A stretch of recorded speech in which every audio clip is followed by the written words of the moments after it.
America हो या रूस, ये भी हकीकत है कि दुनिया का कोई भी मुल्क अपने माथे पर सदी की सबसे बड़ी त्रासदी को आगे बढ़ाने का इल्जाम नहीं लेना चाहता है। लेकिन उसके बावजूद यूक्रेन ने यूरोप और अमेरिका से मिले हथियारों के दम पर रूस को बहुत जख्म दिए हैं। इस तरह के जख्म दिए हैं जो पुतिन को परेशान कर रहे हैं। मैं इस वक्त ओडेसा में मौजूद हूं, लेकिन अब से कुछ देर पहले मैं जिस शहर में मौजूद थी वो मिकोलाइव है। मिकोलाइव से कुछ किलोमीटर की दूरी पर मौजूद मारियोपोल में रूस ने अपने 2 टॉप कमांडरों को खो दिया है। पिछले 54 दिनों के दौरान अपने हजारों सैनिकों के साथ अपने 10 टॉप कमांडर पुतिन खो चुके हैं और इसी वजह से बार बार ये सवाल पूछा जा रहा है कि क्या वाकई पुतिन के पास अब कोई और विकल्प शेष नहीं रह गया है? क्या पुतिन के पास अब सिर्फ एटम बम इस्तेमाल करने का विकल्प ही है? देखिए ये रिपोर्ट।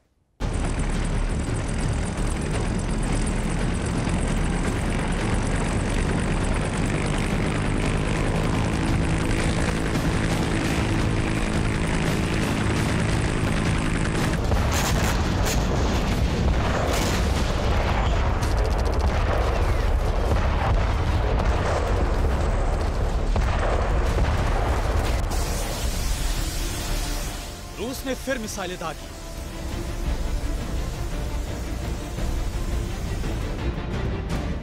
आठ शहरों में बड़ी तबाही हुई।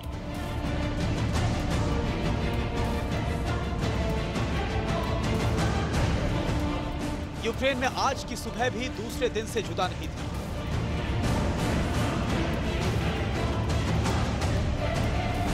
और आज की रात भी अलग नहीं होने वाली।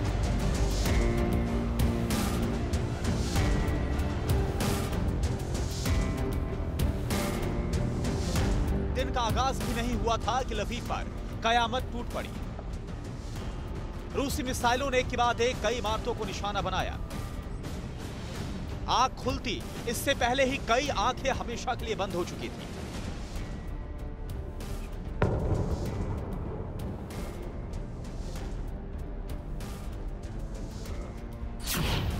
रूस ने लवीव पर 5 मिसाइलें दागी।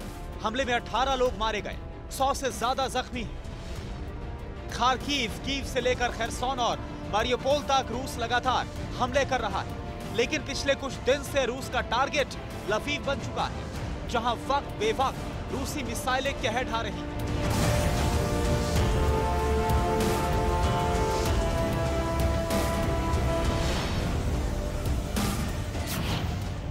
सवाल यह है कि क्या रूस परमाणु हमले का बहाना ढूंढ रहा है या फिर लवीव के बहाने यूरोप को चेतावनी है।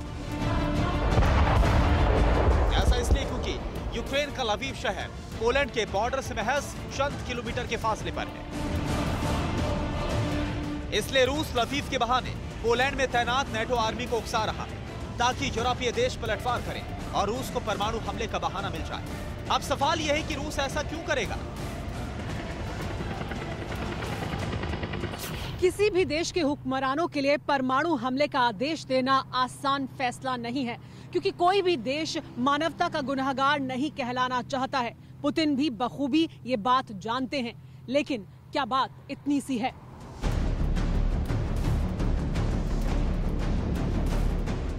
भले ही रूस के यूक्रेन पर टैक्टिकल परमाणु हमला करने की आशंका है, लेकिन कई एक्सपर्ट्स का मानना है कि पुतिन के लिए इन परमाणु बमों का इस्तेमाल करना इतना आसान नहीं है। इसकी वजह भी है। रूस के परमाणु हमला करने के हालात में नेटो देश भी चुप नहीं बैठेंगे। अमेरिका, फ्रांस और ब्रिटेन के पास भी बड़ी संख्या में परमाणु हथियार हैं। पुतिन यूक्रेन को रूस का हिस्सा बताते हैं। ऐसे में यूक्रेन पर परमाणु हमला करना रूस के लिए अपनी ही जमीन पर परमाणु हमला करने जैसा होगा। लेकिन यह भी हकीकत है कि जिस यूक्रेन को रूस अपना हिस्सा मानता रहा, उसी यूक्रेन ने पुतिन को अनगिनत सदमे भी दिए हैं। रही बात न्यूक्लियर अटैक की, तो पुतिन ने अब तक जो कहा वो किया।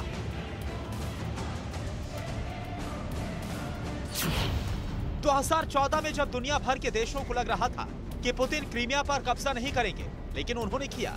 दुनिया को लगा कि पुतिन डोनबास में युद्ध नहीं छेड़ेंगे, फिर भी पुतिन ने चौंकाया और डोनबास में जंग छेड़ दी। दुनिया समझ रही थी कि पाबंदियों से पुतिन झुक जाएंगे, लेकिन पुतिन ने और तेज हमले शुरू कर दिए।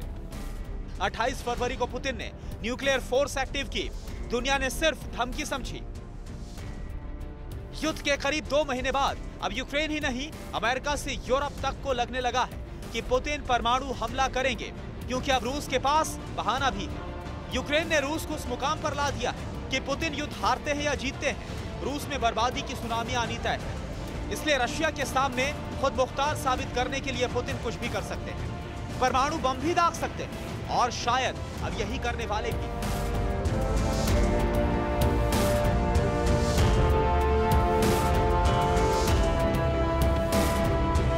न्यूज़ टॉप 9 रोज सुबह 7 बजे और शाम 7 बजे सिर्फ TV9 भारतवर्ष पर।